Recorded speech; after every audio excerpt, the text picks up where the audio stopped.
Boa tarde a todos.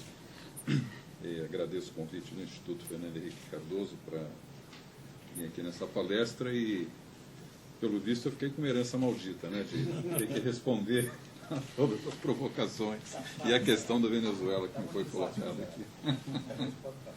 Mas eu começaria dizendo o seguinte: vamos analisar um pouco a história do Mercosul, fazer um rápido recurso de memória, e tomarmos como marco zero o Tratado de Ouro Preto, em 1994. Coincidentemente, já que o tema de comércio exterior é relevante no Mercosul, foi o ano também que a rodada do Uruguai e a Organização Mundial do Comércio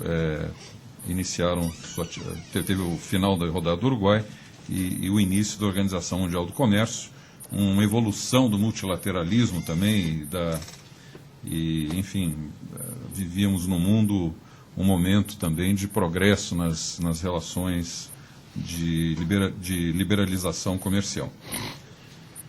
O Mercosul tinha, nesse período de origem, 1995, um comércio intrarregional da ordem de 5 bilhões de dólares, o que era muito pouco, da expectativa exatamente de que nós poderíamos, com a tarifa externa comum e as preferências tarifárias intrarregionais, aumentarmos intensamente o comércio entre os países.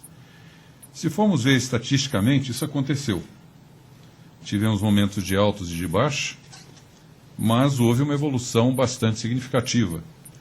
E em 2008, as exportações brasileiras para o Mercosul, analisando o Brasil em frente ao Mercosul, atingiram 21,7 bilhões.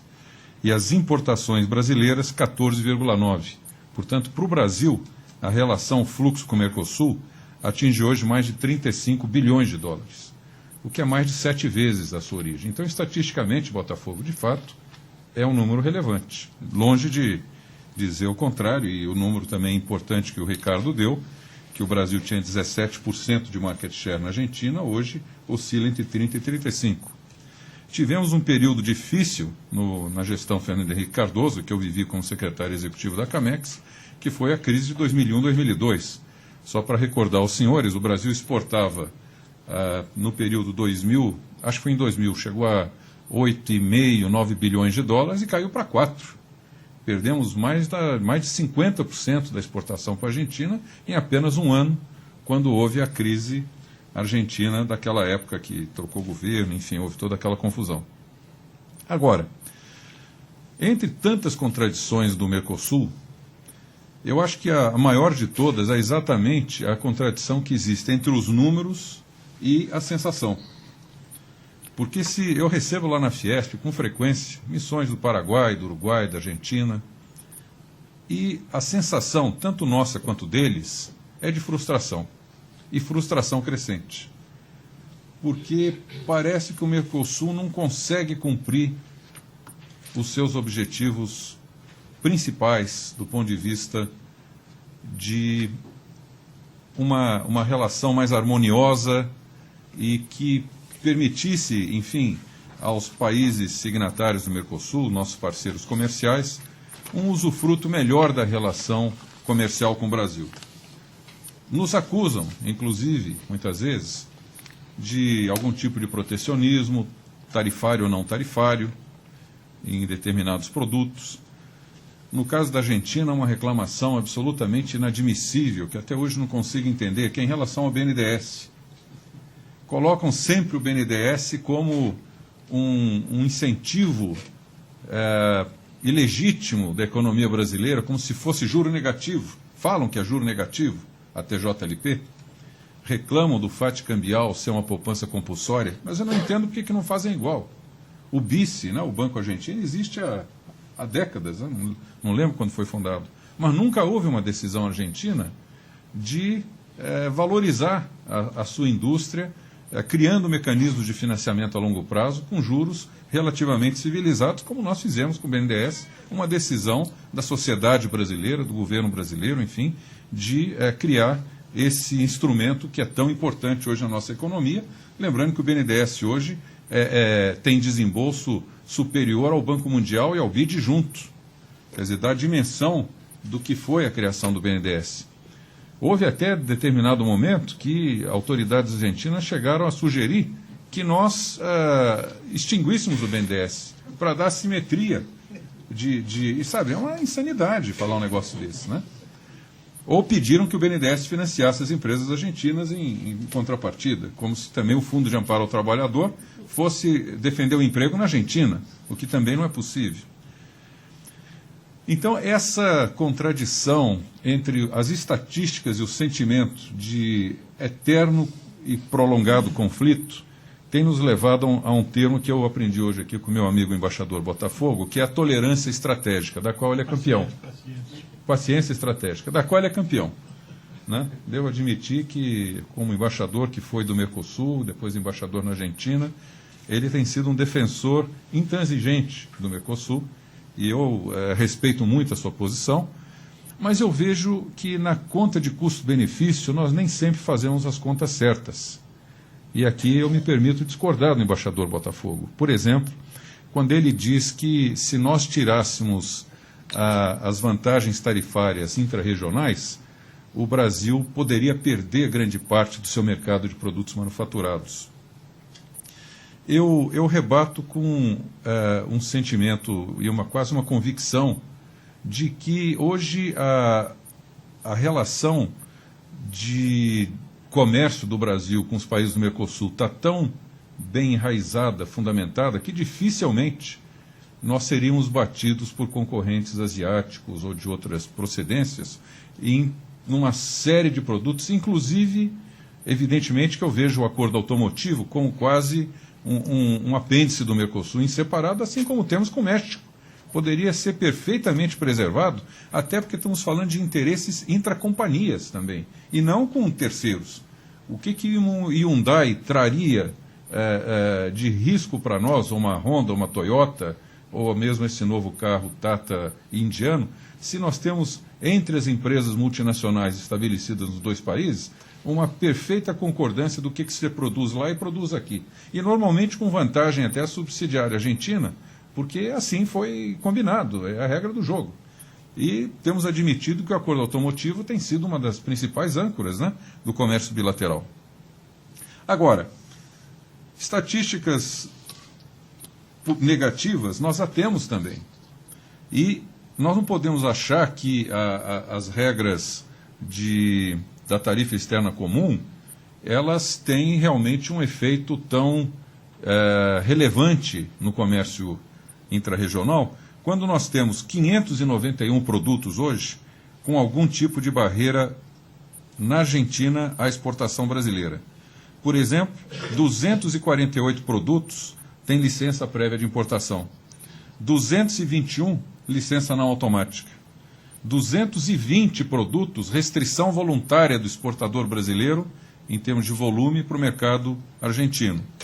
E muitas vezes essas restrições voluntárias, o que tem ocorrido é que nós abrimos aí sim espaço para desvio de comércio, porque ao invés de a produção argentina crescer para, enfim, recuperar seu market share em relação à exportação brasileira, acaba havendo importação de terceiros mercados em cima daquilo que o Brasil deixou de vender. 33 produtos têm compromisso de preço. 31 processos de antidumping acionados pela Argentina contra o Brasil. E muitas vezes processos absolutamente descredenciados do ponto de vista de dano e nexo causal. Então, além disso, nós temos o prolongamento permanente, agora tem um novo cronograma, da chamada lista de exceção do Mercosul, que já era para ter sido extinta no cronograma original e, por força de pressão da Argentina, foi mais alguns anos foi estendida. E mais alguns regimes tarifários especiais que o Brasil concedeu à Argentina em produtos de informática e bens de capital, que desde 2001, 2002, continuam ainda prevalecendo. Lembra-se, nós fizemos reuniões com os argentinos na época da crise, demos uma série de concessões para 1 ano, 2 anos. Estamos em 2009. Grande parte daqueles produtos ainda continuam com tarifa zero extra-regional. Então, o Brasil tem sido extremamente concessional. E eu vejo o seguinte, quer dizer, do ponto de vista do Brasil, que é assim que eu tenho que olhar como brasileiro, quer dizer, sim, damos importância e respeitamos os nossos parceiros, mas qual é o interesse do Brasil? É permanecer ancorado num regime de união aduaneira de pequena dimensão econômica, cujos talvez já estejamos próximos da exaustão do ponto de vista do potencial que poderia ser adquirido? Ficaremos ancorados a isso ou podemos nos liberar e liberarmos também os nossos parceiros, como o caso do Uruguai e Paraguai, para que façam os acordos de livre comércio com os outros países que desejarem? Porque eu acho que o Brasil, de fato, não tem tido, o Mercosul não tem tido sucesso, esse é um fato, né? Não é só uma expressão, uma opinião, é um fato, não tem tido sucesso nas negociações extrarregionais. E se atribui a grande dificuldade da negociação coletiva, onde o mínimo denominador comum é que prevalece.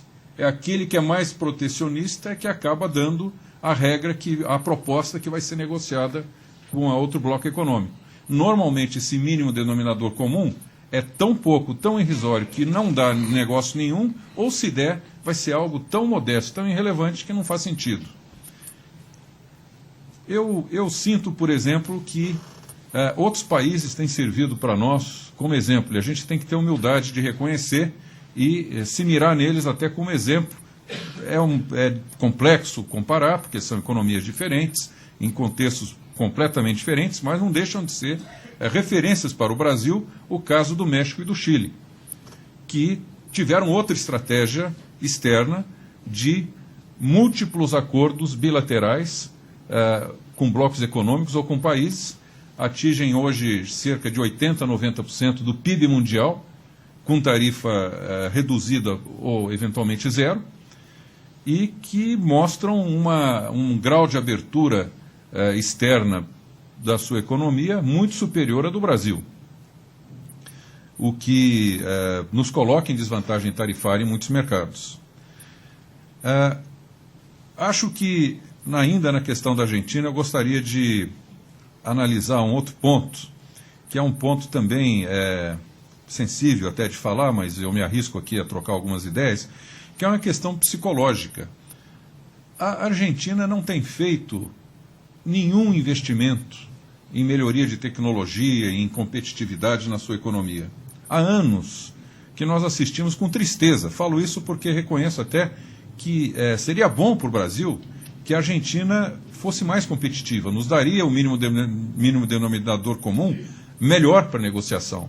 Mas o fato é que os argentinos talvez perderam a confiança na sua própria economia, na sua própria capacidade, e reclamam, inclusive hoje, das empresas brasileiras que lá investiram e que estão melhorando a capacidade de produção, a sua produtividade, a sua tecnologia, e se tornando concorrentes internos na Argentina de risco para as empresas locais.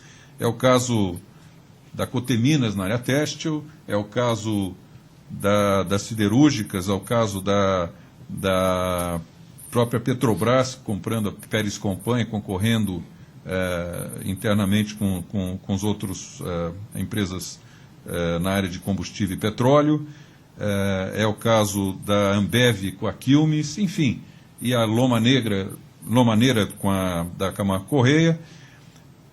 Essa multinacionalização das empresas, a internacionalização das empresas brasileiras é um fato hoje que se torna muito relevante no relacionamento bilateral e que independe hoje de Mercosul, hein? Não é algo que tenha sido feito exclusivamente por conta do Mercosul. Sim, talvez tenha tido importância do Mercosul o fato da gente ter, enfim, um compromisso, um marco econômico importante na Argentina, mas não é por isso que essas empresas lá investiram e estão presentes no território argentino, como também estão no Paraguai e no Uruguai em menor escala. Eu acho que diante da situação hoje eu diria, quase exaustão do comércio intrarregional em limites de valor e de market share, eu acho que o Brasil poderia, sim, ganhar muito mais procurando uma solução de livre comércio com outros blocos econômicos e manter, enfim, a sua independência em termos de política comercial. concluo dizendo que eu acredito que a Venezuela vai ser um fator ainda de agravamento, né, que me foi perguntado aqui pelo Ricardo.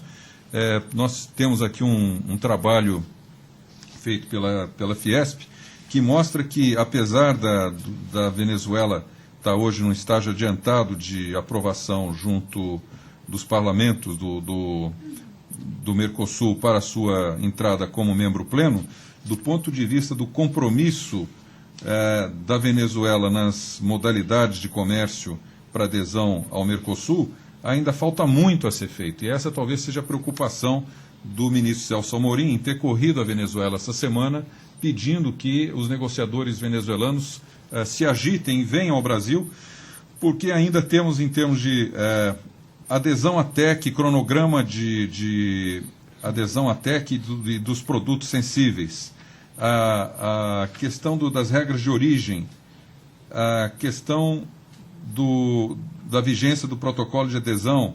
Tem muitas coisas ainda não, muitos pontos ainda não concluídos pelos negociadores venezuelanos, que eu admito dizer que duvido da possibilidade de uma conclusão técnica num prazo tão curto como 60 dias, como anunciam as autoridades, quando o presidente Chávez deveria vir ao Brasil para o anúncio de que o Senado haveria aprovado a inclusão da Venezuela no Mercosul. O fato é que a Venezuela traz ao Mercosul um outro componente perigoso, que é o componente político, que é o palanque. Quer dizer, até que ponto o presidente Chávez estará utilizando do Mercosul para suas provocações internacionais, né? Eu me preocupo, acho que isso vai, de qualquer forma, ainda causar mais dificuldade negocial a nós brasileiros, que temos uma postura muito mais, harmônica e solidária com os diferentes países com quem nós trabalhamos, e vai se tornar, portanto, quase que aí sim, quase que intolerável. Vamos chegar no nível que não tem mais tolerância estratégica, vai se tornar intolerável permanecer o Mercosul paralisado diante de questões de natureza econômica, como é o caso argentino, ou de natureza política, como é o caso da Venezuela. Portanto, eu vejo com muita preocupação a sobrevivência do Mercosul enquanto União Aduaneira no futuro próximo. E temo a dizer que, portanto, devemos estar psicologicamente preparados para aquilo que às vezes é difícil de fazer, que é a mudança. Mas é uma mudança estratégica de interesse do Brasil, de interesse dos brasileiros, e numa época de crise, de preservação de emprego, de tentativa de conquista de mercado, de melhoria de competitividade. Eu acho que nós temos que nos associar às áreas dinâmicas do mundo, buscar parceria com os países asiáticos, com Estados Unidos e União Europeia, que são os grandes centros desenvolvidos do mundo e que precisam cada vez mais de produtos brasileiros de qualidade, de competitividade que nós temos a oferecer. Especialmente, eu diria que o século XXI se anuncia como um século onde dois temas, que a alimentação e energia, vão ser temas de muita relevância, que dão ao Brasil um papel importante no diálogo internacional, onde certamente nós vamos estar sentados na mesa sempre que o tema de alimentação e energia forem colocados em pauta, e nós não podemos ser parceiros para dentro do Mercosul, esquecendo que temos uma relação multilateral e forte em relação a outros países do mundo, e dizendo que, enfim, que toda decisão envolve risco. É verdade, embaixador Botafogo. O risco de perdermos as preferências tarifárias podem trazer para um ou outro setor algum tipo de inquietação. Mas eu acho que para o conjunto da economia e numa visão de médio e longo prazo, nós temos que estar caminhando na trilha certa, que é uma trilha multilateral, onde o Brasil tem condição de realizar um trabalho muito mais relevante, mais profícuo do que até agora realizou, voltado com tanta intensidade para o Mercosul. Concluo aqui minhas palavras e fico aberto ao debate. Muito obrigado.